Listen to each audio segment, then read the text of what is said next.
Eu fui premiado com a inflamação de garganta a semana inteira e minha voz está variando. Uma hora vai, outra hora vem, certo? Então peço que os irmãos intercedam por isso também. Marcos capítulo de número 10, versículo de número 46 a 52. E foram para Jericó, quando Jesus saía de Jericó, juntamente com os discípulos e numerosa multidão. Bartimeu, um cego mendigo, filho de Timeu, estava sentado à beira do caminho, e ouvindo que era Jesus o Nazareno, começou a gritar: Jesus, filho de Davi, tenha compaixão de mim. E muitos o repreendiam para que se calasse, mas ele cada vez gritava mais: Filho de Davi, tenha compaixão de mim. Jesus parou e disse: chamem o cego, ou chamem o cego aqui. Chamaram então o cego, dizendo-lhe: coragem, levante-se, porque ele está chamando você. Atirando a capa para o lado, o cego levantou-se de um salto e foi até onde estava Jesus, que lhe perguntou: o que você quer que eu lhe faça? O cego respondeu: mestre, que eu possa ver de novo. Então Jesus lhe disse: vá, você foi salvo, porque teve fé. E imediatamente passou a ver e foi seguindo Jesus estrada afora. Querido Deus, rogo nesse instante que o Senhor fale aos nossos corações. Nos ajude, Senhor, na exposição da Tua palavra, pois é o que nós queremos ouvir, a Tua voz. É de Ti que queremos aprender. É de Ti, ó Deus, que precisamos nos alimentar. A Tua palavra, Senhor, é o pão do céu. Sem ela, ó Deus, sem a Tua profecia, só existe morte. Então hoje à noite, Pai, fala ao meu coração e fala ao coração dos meus irmãos. Eu não estou aqui, Senhor, neste púlpito pregando porque sou melhor do que eles. Pelo contrário, o Senhor me incumbiu de uma responsabilidade, ó Deus, a qual eu terei de prestar conta por isso. O que eu te peço, ó Deus, é que o Senhor use a minha vida para que edifique os teus servos e abençoe a vida da tua igreja. Em nome de Jesus, nós te agradecemos, todos nós digamos amém. Amém. Meus irmãos, nos foi apresentado no episódio anterior a este, que ser um discípulo de Jesus, ser um discípulo de Cristo, não é uma demonstração de fama, de prestígio e de poder, como queriam Tiago e João, mas sim uma demonstração de serviço e humildade. Em outras palavras, apesar de enxergarem bem no plano físico, no plano material, a visão espiritual de Tiago e João ainda está turva, ainda está embaçada quanto ao real significado do Evangelho e seus critérios de adesão. Nosso Senhor, então, aproveita bem a oportunidade para ensiná-los que o segui-lo durante o caminho, é assumir a identidade de um servo. Haja em vista que ele mesmo é o servo sofredor, como lemos no versículo de número 45, que está a caminho de Jerusalém, caminhando para Jerusalém, servindo ao seu povo com o sacrifício de sua própria vida na cruz do Calvário. Nesse texto, o encontramos passando exatamente por Jericó, que está situado a cerca de 25 quilômetros de distância de Jerusalém. O texto diz que ele sai da cidade de Jericó e vai para Jericó. O que isso está querendo dizer? É que ele saiu da antiga Jericó e se encaminha agora para a nova cidade de Jericó, que foi construída por Herodes.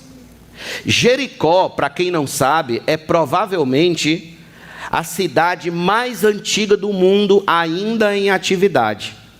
Os estudiosos dizem que ela existe aproximadamente desde o ano 9000 antes de Cristo. E o encontro de Cristo com Bartimeu se dá provavelmente entre a Jericó antiga e a nova Jericó.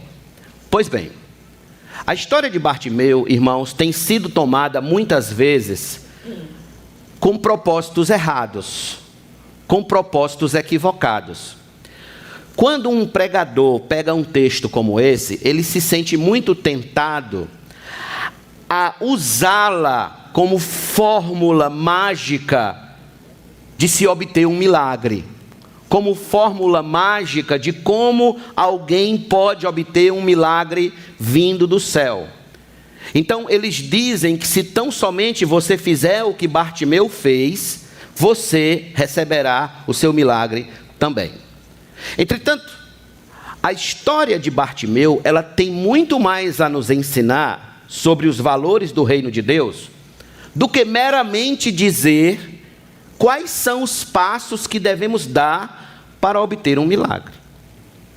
O relato que ora lemos sobre Bartimeu tem por propósito marcar a diferença que há entre as atitudes de um verdadeiro discípulo de Cristo e as atitudes de um falso discípulo de Cristo. Ou seja, ao contrário de Tiago e João, Bartimeu, o cego, o mendigo, reflete o caráter do verdadeiro discípulo de Cristo, que não tem nada a exigir, que não tem nada a cobrar de Deus, a não ser clamar por misericórdia. Além disso, meus irmãos, Bartimeu, ele é uma representação de toda a raça humana, cega espiritualmente, cega, andando sem a luz do evangelho, vivendo miseravelmente à beira do caminho da existência. Portanto, como raça humana que nós somos, precisamos voltar a enxergar espiritualmente. Nós temos essa necessidade de voltar a enxergar espiritualmente. E como discípulos de Cristo, nós precisamos viver o que o Evangelho espera de nós, o que o Evangelho requer de nós. E a história de Bartimeu, ela tem lições preciosas a nos ensinar sobre tudo isso. Quais são essas lições, pastor? 4 lições. Primeiro, a lição da consciência. Primeiro, a lição da consciência. Eu quero que você observe nos textos que nós vamos ler agora, certo? Alguns trechos específicos sobre o que eu estou falando sobre consciência. Versículo de número 46. E foram para Jericó, quando Jesus saía de Jericó, juntamente com os discípulos e numerosa multidão. Bartimeu, grife isso aí agora, um cego mendigo, filho de Timeu, estava sentado à beira do caminho. Agora veja comigo o versículo número 51. Então, o que lhe perguntou? O que você quer que eu lhe faça? O cego respondeu: mestre, que eu possa ver de novo. Preste atenção. Bartimeu tinha consciência de sua deficiência visual. Ele não nasceu assim.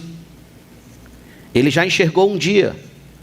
Mas agora ele diz que eu possa ver de novo.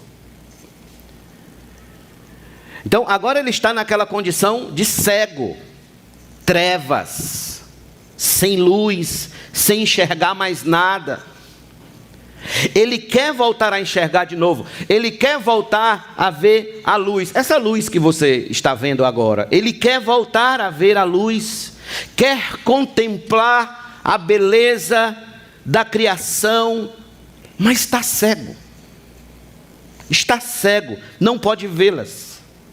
Não pode contemplá-las. A escuridão não deixa. Bartimeu é um deficiente visual. Um dia, meus irmãos, nós também enxergamos as belezas espirituais de Deus. Um dia também nós contemplávamos no jardim do Éden o Senhor na beleza de sua santidade. Podíamos enxergar a sua doce graça, mas veio o diabo e o pecado e nos cegaram. E nos colocaram na mais profunda escuridão das trevas. Nos fizeram amanhecer em trevas espirituais terríveis. E pior ainda, é que o diabo e o pecado não apenas nos fizeram entrar nas trevas, eles também nos fizeram amar as trevas, amar a cegueira, amar o pecado, a tal ponto que nós passamos a odiar a luz, a aborrecer a luz, a fim de que a luz não revelasse as nossas más obras. Em João 3,19, Jesus disse: a condenação é esta: a luz veio ao mundo, mas os homens amaram mais as trevas do que a luz. Em 2 Coríntios, capítulo 4, versículo 4, o apóstolo diz: o Deus deste mundo, quem é o Deus deste mundo? O diabo. O Deus deste mundo cegou o entendimento dos incrédulos, para que não lhes resplandeça a luz do evangelho da glória de Cristo, o qual é a imagem de Deus. Perceba, a realidade de todos os homens que vêm a este mundo é que eles nascem cegos de entendimento. Eles não podem discernir as coisas espirituais. Resumem-se apenas ao campo da matéria e a seus prazeres sensoriais. E o resultado imediato disso é o caos que nós estamos assistindo em todos os lugares da terra. Todas as desgraças que encontramos neste mundo é resultado direto da obstinação do homem em não aceitar que está cego espiritualmente, que está cego, sem ver nada a respeito de Deus, a respeito do evangelho, que está vivendo à beira do caminho da vontade de Deus, que está marginalizado da vontade de Deus, que não consegue discernir a vontade de Cristo para a raça humana. Ocorre, meus irmãos, que o homem moderno, ele não aceita ser chamado de pecador. Você já percebeu que hoje, no politicamente correto, você não pode mais chamar um cego de cego. Tem que chamar agora, se não falha a memória, de deficiente visual. Não é isso? Deficiente visual. Na verdade, isso é uma forma de amenizar o impacto de uma realidade cruel, de uma realidade terrível, que é cego. Ou não é cego? Lá em Fortaleza tem chamado Instituto dos Cegos. Antigamente era Instituto dos Cegos. Eu não sei se aqui tem, mas antigamente lá em Fortaleza tinha Instituto dos Cegos. Aí depois mudaram para Instituto dos Olhos, parece, uma coisa assim. Porque gerava essa crueza, gerava esse impacto forte, né, de dizer a pessoa é cega. Então a pessoa é deficiente visual. Da mesma forma é o homem moderno. Ele não aceita ser chamado de pecador. Ele quer ser chamado de doente, ele quer ser chamado até de criminoso, mas de pecador não. Pecador não, pecador eu não aceito. Ele aceita ser chamado de tudo, menos de pecador. Então, por não se perceber assim, ele não consegue perceber que suas obras são más, que ele está em trevas e que ele precisa de ajuda espiritual. Muitos acreditam, irmãos, que a real necessidade desse mundo, por exemplo, não é da luz de Cristo, mas é da luz da educação, Se tão somente nós dermos aos homens a educação necessária, o mundo será diferente, o mundo será um paraíso, o mundo será muito melhor. Então, cria-se comissões, promove-se congressos, simpósios em torno do assunto, mas nada muda. Por que que nada muda? Nada muda porque o maior problema do homem não é educação. O maior problema do homem é a cegueira espiritual no que diz respeito à vontade de Deus para a sua vida. Esse é o grande problema da raça humana, é que ela não enxerga o Evangelho, que ela não enxerga as belezas do Evangelho, ela não enxerga o sacrifício de Cristo, ela não enxerga os mandamentos de Cristo, e por não enxergar isso, ela também não enxerga, por exemplo, que precisa amar o próximo como a si mesmo, que precisa se colocar no lugar do próximo, sentir as necessidades do outro, porque esse é um valor do Evangelho. E eles estão cegos para o Evangelho. Eu poderia trazer aqui tantos e tantos outras situações que provaria para vocês como a raça humana está cega, e isso prejudica os relacionamentos internos, os relacionamentos intrapessoais. Então, deixa eu fazer algumas perguntas aqui para vocês perceberem se a nossa necessidade é de educação ou é de alguma outra coisa a mais. Deixa eu fazer essas perguntas. Vamos pensar um pouco. O que leva um homem a vestir um cinto cheio de dinamites e se explodir num restaurante cheio?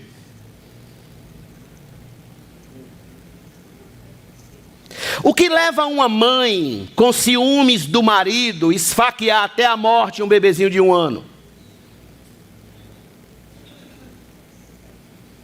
O que leva um adolescente a botar arma na cintura, entrar na escola e atirar nos seus colegas? O que leva um médico a abusar sexualmente de uma paciente que está sedada, que foi ao seu consultório, que foi à sua consulta confiando nele, e ele abusa daquela paciente? O que leva um médico a fazer isso? Pergunto, será mesmo se é falta de educação? Ou é cegueira da vontade de Deus para as suas vidas? Cegueira. Olhe para o quadro geral do mundo.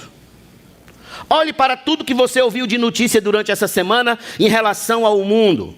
E você verá que o mundo não passa de homens cegos guiando outros cegos, e ambos cairão no barranco, diz a Bíblia. É um cego guiando outro cego.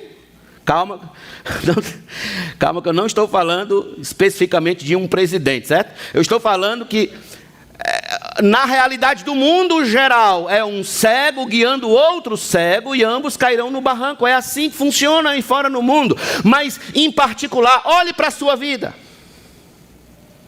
Olhe para a sua própria vida em particular, veja suas quedas, veja seus pecados, veja seus defeitos, veja como isso influi diretamente no ambiente ao seu redor. Então agora multiplique isso, multiplique os seus pecados por quase 8 bilhões de pessoas no mundo.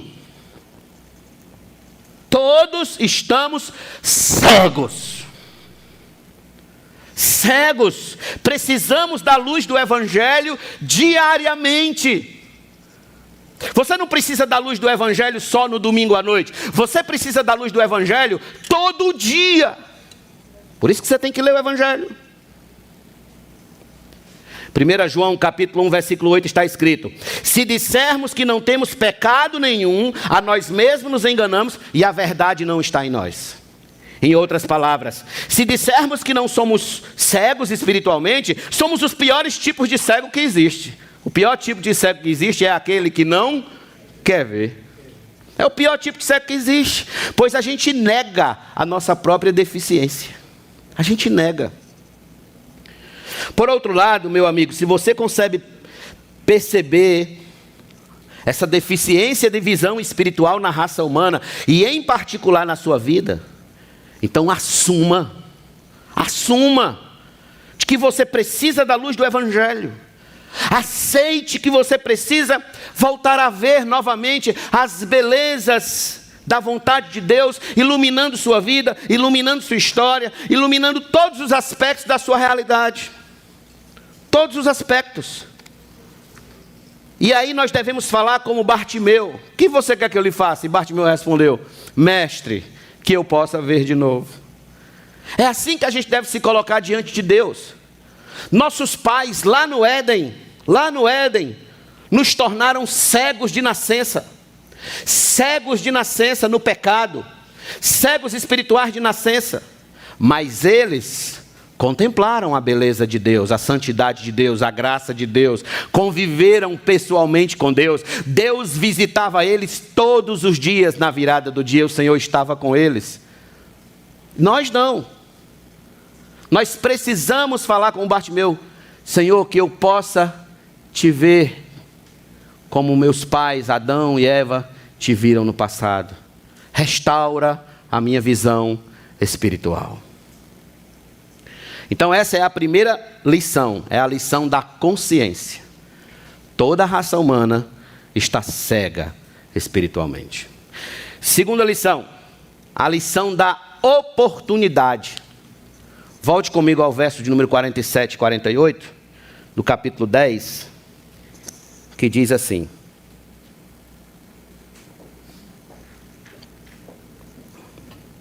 e ouvindo que era Jesus, o Nazareno, começou a gritar: Jesus, filho de Davi, tenha compaixão de mim. E muitos o repreendiam para que se calasse, mas ele cada vez gritava mais: Filho de Davi, tenha compaixão de mim. Observe, Bartimeu tinha consciência que aquele era um momento único. Ele já ouvira falar de Jesus e de como poderosamente Jesus restaurou a vista dos cegos. Aquela era a sua grande chance. Sua grande chance. A bola estava na marca do pênalti. Ele só tinha um recurso. Gritar. Era a única coisa que ele podia fazer. Gritar, clamar, cada vez mais alto pelo filho de Davi. A expressão aqui nesse texto, filho de Davi, aqui é uma antecipação do cenário para a entrada triunfal de nosso Senhor em Jerusalém. Quando ele vai entrando em Jerusalém e as multidões vão gritando: Hosana ao filho de Davi, bendito o que vem em nome do Senhor, hosana nas maiores alturas. Então isso aqui é uma expressão que dá uma antecipação ao que nós vamos ter de recepção de Cristo em Jerusalém. Pois bem, Bartimeu estava tendo uma oportunidade de ouro. Estava passando bem à sua frente, no caminho, aquele que poderia lhe restaurar a vista. E já que ele não podia correr, se levantar e atravessar a multidão, ele usou o seu único recurso, a voz. A voz. E ele clamava alto para que o Senhor usasse de misericórdia, para que o Senhor o ouvisse e assim o curasse. Veja, note, essa é uma atitude de um verdadeiro discípulo de Cristo. O verdadeiro discípulo de Cristo, ele não reclama qualquer posição de poder ou de fama diante de Deus e dos homens. Mas o verdadeiro discípulo de Cristo, ele só clama por misericórdia. Misericórdia. O crente é alguém que olha para a sua própria deficiência, ele tem a consciência da sua deficiência, da sua cegueira espiritual, do seu pecado, então ele clama por uma coisa: misericórdia. Misericórdia. Que oportunidade, eu diria, estão tendo os homens deste mundo, enquanto Jesus ainda não volta a essa terra como juiz, como nós ouvimos no final de semana passado. Que oportunidade. Nosso Senhor ainda está passando. Ainda está passando com a multidão. Ele está passando com sua doce graça e com sua doce misericórdia. E tudo que os homens deste mundo devem fazer é clamar, pedir misericórdia, pedir ao Senhor que use de misericórdia para conosco, clamar pela cura da nossa visão espiritual que foi prejudicada no Éden. E este, meus irmãos, é o único recurso que podemos lançar mão, clamar a Deus por misericórdia. Clamar a Deus, implorar o seu perdão, pedir a Ele que atente para nós, que olhe para a nossa estrutura e nos veja de fato como pó, que não nos trate segundo os nossos pecados, mas segundo a sua misericórdia, disse o salmista. Que nos trate assim. Todavia, não se iluda. Assim como muitos ali repreendiam Bartimeu, a fim de que ele se calasse, de que ele ficasse amuado ali no canto dele, e não recebesse o milagre que ele precisava, assim também o inimigo de nossas almas, junto com os seus dois companheiros, o mundo e o pecado, farão de tudo, todos os esforços, para que a gente se cale e não alcance misericórdia. Sabe qual vai ser a primeira estratégia do mundo, do diabo e do pecado? Cegar você para a sua necessidade de misericórdia. A primeira coisa que o diabo vai botar na sua mente é o seguinte: olha, esse cego aí, ele até precisou de misericórdia, mas você não é tão ruim quanto esse cego aí não. Mas você não é tão ruim quanto fulano não, você ainda dá para escapar. Por quê? Porque tudo que o diabo quer é fazer com que você volte à velha história de salvação por obras, por mérito. Então o diabo vai começar a jogar na sua mente ideias, certo? De que, olha, você não precisa estar clamando por essa misericórdia toda, não é bem assim. Você não é tão ruim assim. Você não mata, você não bebe, você não fuma, é só isso que o pessoal diz, né? Você não se prostitui. Então, vê, tem gente pior, não tem não? Tem gente bem pior. Aí a pessoa começa a se sentir confortável. Realmente, né? Olhando bem por esse lado, eu não sou tão ruim assim, né? Essa é a primeira estratégia do diabo para calar a sua voz em clamar por misericórdia. Porque isso é mentira.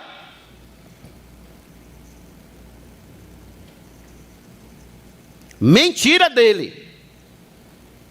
E ele vem na nossa consciência. Ele vem aqui, faz com que eu comece a me comparar com os meus irmãos, comece a me comparar com os meus vizinhos, comece a me comparar com os meus colegas de trabalho, e aí diga, eu sou ruim, mas também não sou tão assim não, tem gente pior. E aí sabe o que é que isso faz? Isso joga nas minhas costas, o quê? Um fardo de mérito, né? Isso coloca sobre mim uma capa de méritos. Eu começo a me encher de medalhas. Olha os meus méritos. Olha os meus. Eu sou ruim, mas não sou tão ruim assim não. Então você não precisa clamar por misericórdia. Quer ver o segundo ponto em que o diabo costuma cegar a gente, para a gente não clamar por misericórdia? Não é nos levando a coisas ilícitas, a agir ilicitamente, mas capturar o nosso coração com coisas que são lícitas. Coisas que são lícitas. Por exemplo, mensagens do seguinte tipo: não vá ao culto hoje não. Você já trabalha tanto. Fique em casa. Só um culto vai fazer diferença. Aí no outro domingo vem a mesma mensagem: só um culto. É igual aquela historinha, né? O camarada querendo emagrecer, aí o pessoal sempre oferece alguma coisa para ele engordar e diz assim: é só hoje. É só hoje. Aí, né, só hoje ele todo dia toma Coca-Cola, come salgado, come bolo e come a moléstia dos cachorros. Então, essa é a ideia. O diabo chega e diz assim: olha, mas tu já olhou para a tua semana como foi? Foi um inferno tua semana. Fica em casa. Bota aquele short folgado, faz uma pipoca, vai para frente da TV, liga a Netflix na tua série predileta e maratona. Tu vai ver, a tua segunda vai ser muito melhor. Pergunta aos irmãos: Existe alguma coisa de ilícito, ilegal, imoral, em trocar o culto domingo à noite por uma maratona de séries, segundo a mentalidade do mundo aí fora? Existe alguma coisa de ruim nisso? Absolutamente que não. Aliás, muitos psicólogos vão até aconselhar isso. Agora eu pergunto, qual dos dois programas mantém você debaixo de cegueira espiritual, de trevas espiritual? É ficar em casa, assistindo Netflix, pipoquinha, os filhos dormindo, né? Tudo quietinho. Ou você vir para o culto à noite, domingo? O que é que vai manter você debaixo de cegueira dessas duas programações, eu pergunto? Quem nunca ouviu um parente, um amigo, um vizinho, um colega dizer o seguinte: por que você vai tanto à igreja? E precisa disso tudo para ir para o céu? Por um acaso? Ou então, você não acha que isso é fanatismo, não? Pergunta aos irmãos, de onde vêm essas perguntas? Qual o propósito delas? Nos calar, fazer o nosso coração afundar dentro de nós, sem olhar para Cristo e clamar por misericórdia. Elas têm o propósito de nos calar, de nos fazer retroceder na busca de Deus, de nos desanimar em busca da misericórdia, da cura de nossa visão espiritual, que nós tanto precisamos. Cuidado! Cuidado! Quando propostas desse tipo vier ao seu coração, lembre-se de Bartimeu. Porque essa é a hora de clamar mais alto, gritar mais alto. Não se entregue, não desanime, não volte atrás. Esta não é a hora de baixar a cabeça, é a hora de orar mais, é a hora de buscar mais, é a hora de ler mais a Bíblia, é a hora de congregar mais, é a hora de cantar mais, é a hora de se santificar mais e de vigiar mais. É quando o diabo tenta calar a voz do seu coração para Deus, quando ele tentar lhe desanimar. Meus amigos, nesta vida nós só temos uma oportunidade de salvação. A gente não pode desperdiçar, porque após a morte não tem mais volta. Alguém já disse isso para você hoje? Que após a morte não tem mais volta? Não tem mais volta. Segue-se o juízo. O único momento é este. Viva o máximo que você puder. Gaste o restinho de sua vida para Cristo. Dê para Cristo. Ame a Cristo. Faça isso. Porque Cristo está passando no caminho. Está passando. Ouça o som das suas pegadas. Ele está passando. E tudo que você precisa fazer é: ó filho de Davi, tem compaixão de mim. Tem misericórdia de mim. No Salmo 32, versículo 6 está escrito: sendo assim, todo que é piedoso te fará súplicas em tempo de poder te encontrar. Com efeito, quando transbordarem as muitas águas, não o atingirão. Em Isaías 55, 6 diz: buscai o Senhor enquanto se pode achar, invocai-o enquanto está perto. Oséias 10, 12 diz: porque é tempo de buscar o Senhor até que Ele venha. E em Mateus 6,33 Jesus disse: mas busquem em primeiro lugar o reino de Deus e a sua justiça. O que significa todos esses textos, pastor? Significa, meus irmãos, que é tempo de buscar o Senhor, é tempo de viver para Ele, é tempo de aproveitar a oportunidade que estamos tendo hoje. Ele está passando e é com Ele que nós temos que estar. Não pule fora do barco, ainda que as vozes deste mundo tente lhe calar, tente lhe desanimar, tente lhe entristecer. O tempo é de buscar ao Senhor com todas as forças do nosso coração, de pedir a Ele: ó filho de Davi, tem misericórdia de mim e fortalece a minha fé no Senhor. Porque se não fizermos isso, permaneceremos cegos em nosso pecado, vivendo como os homens deste mundo, em plena escuridão espiritual, sem desfrutar da verdadeira vida que Cristo oferta. Hoje, é o tempo oportuno de buscar ao Senhor. Então, feito Bartimeu, não desperdice essa oportunidade. Não desperdice. Terceira lição. É uma lição que se divide em duas. Ou pelo menos em duas partes. É a lição do chamado e do pedido.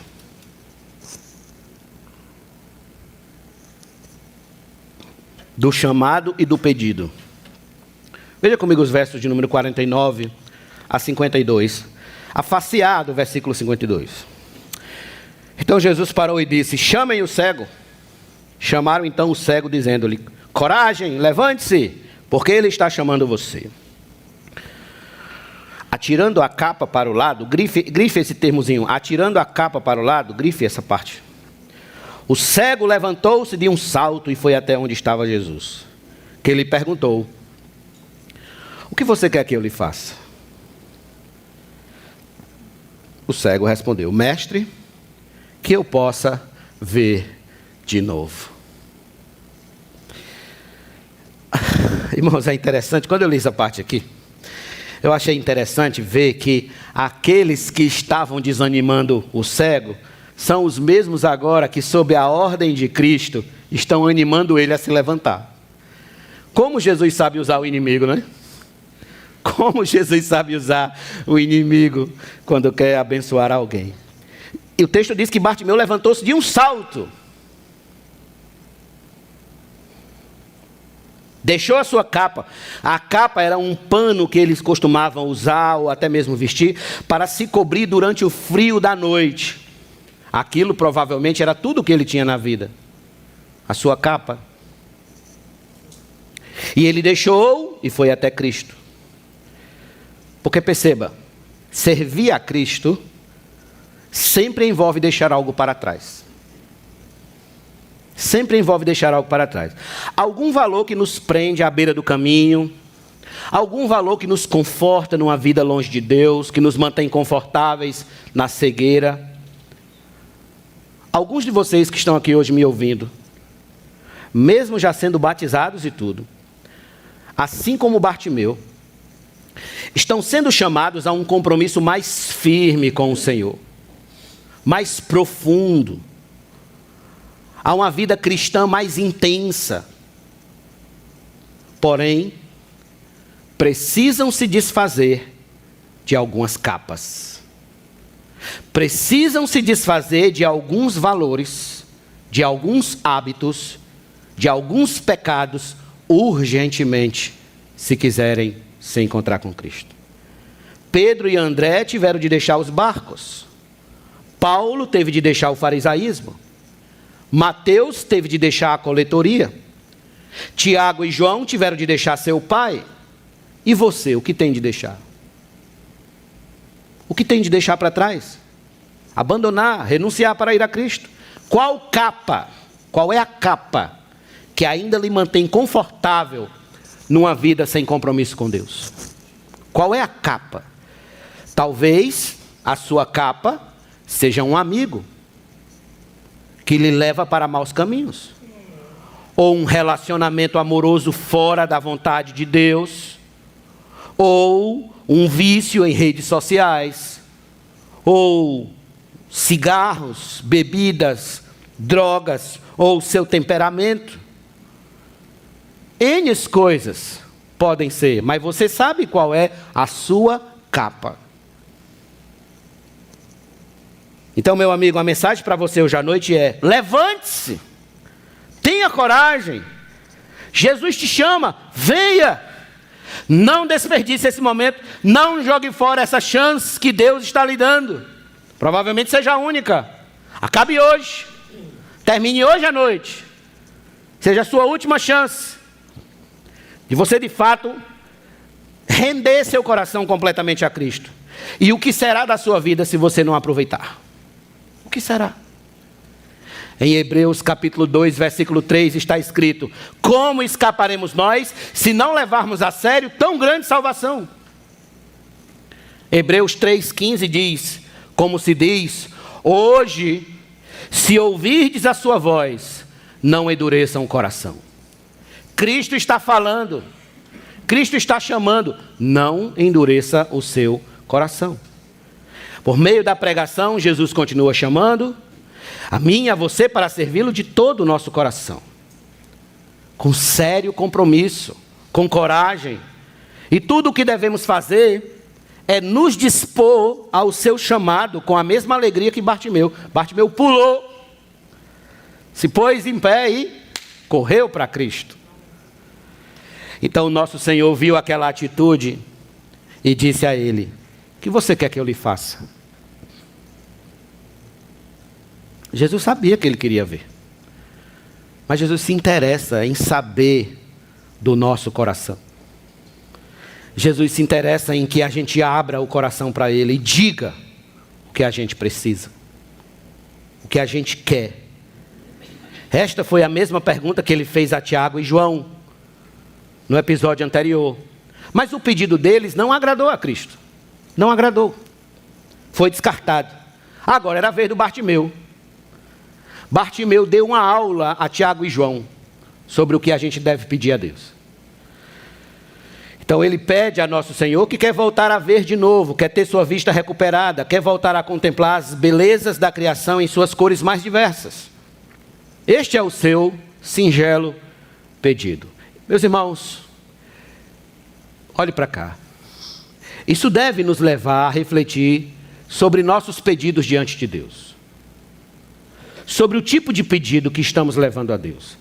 Se eles são frutos da nossa necessidade, ou se são frutos da nossa vaidade. Pastor, o que é um pedido fruto da necessidade e um pedido fruto da vaidade? Vou lhes dar um exemplo. Abra sua Bíblia comigo, por favor, em Lucas capítulo número 15. Lucas 15.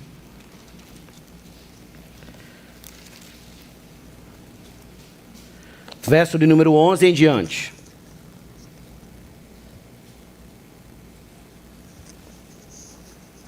Diz assim a palavra de Deus. Jesus continuou: certo homem tinha 2 filhos.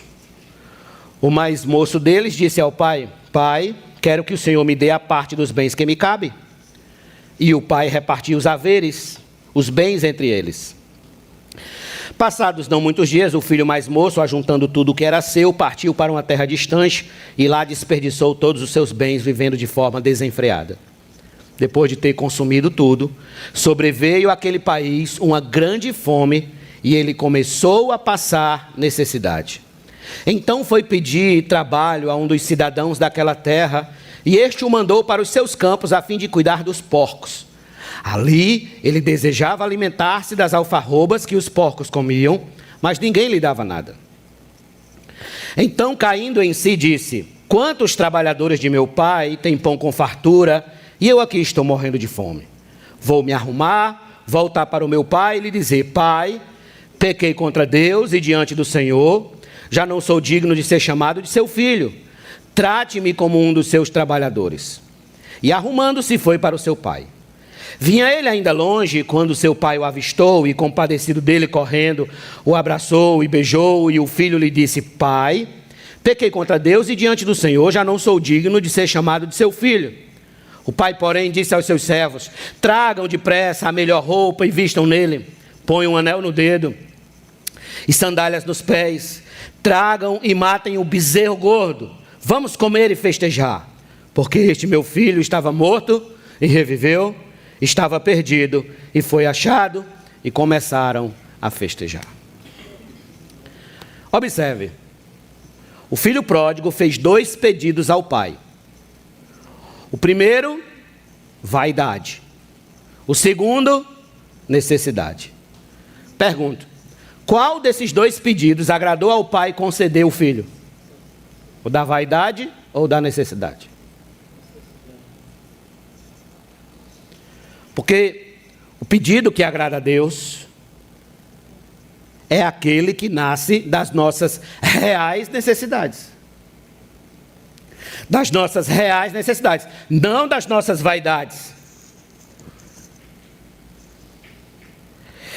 Jesus sabia que o pedido de Bartimeu era por necessidade e não por vaidade. E ouça, Jesus tem prazer em conceder bênçãos aos seus servos. Tem prazer. Mas estas bênçãos precisam resultar em uma vida mais santa, em uma vida mais fiel, uma fé mais vigorosa, em honra e glória ao nome de Deus. Comumente, essas bênçãos vêm das nossas necessidades e não das nossas vaidades. Vocês compreendem? Salmo 55, 22. Lance os seus cuidados sobre o Senhor e Ele o susterá. Jamais permitirá que o justo seja abalado. 1 Pedro 5, 7. Lancem sobre Ele todas as suas ansiedades, porque Ele cuida de vocês. E 1 João 5, 14. Esta é a confiança que temos para com Ele, que se pedirmos alguma coisa, segundo a sua vontade, Ele nos ouve. Então preste atenção, todos esses textos estão falando das nossas reais necessidades e não vaidades. Não vaidades, das ansiedades, daquilo que nos tira a paz, daquilo que nos prejudica, nos invalida para servir ao Senhor com mais diligência. Então eu pergunto, o que você tem pedido ao Senhor? Em suas orações, são frutos das suas necessidades ou das suas vaidades? Deixe-me perguntar. Você pede para ser liberto daquele pecado que suja sua santidade e lhe mantém debaixo de culpa?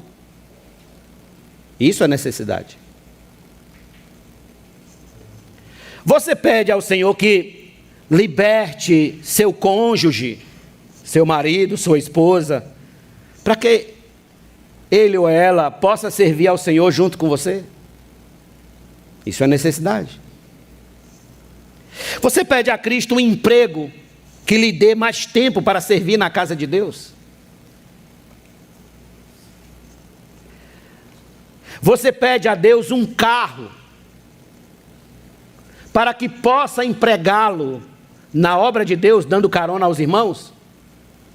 Porque tem uns crentes por aí que diz assim, bota no carro o adesivo, né? Foi Deus que me deu, mas quando o irmão pede uma carona, não pode.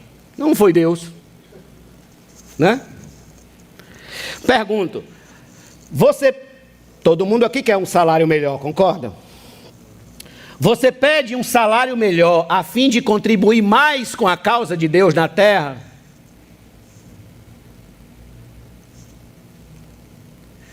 Você pede saúde, todo mundo quer saúde. Você pede saúde ao Senhor para servir com mais excelência no reino de Deus? Vocês estão entendendo a diferença entre um pedido por vaidade e um pedido por necessidade?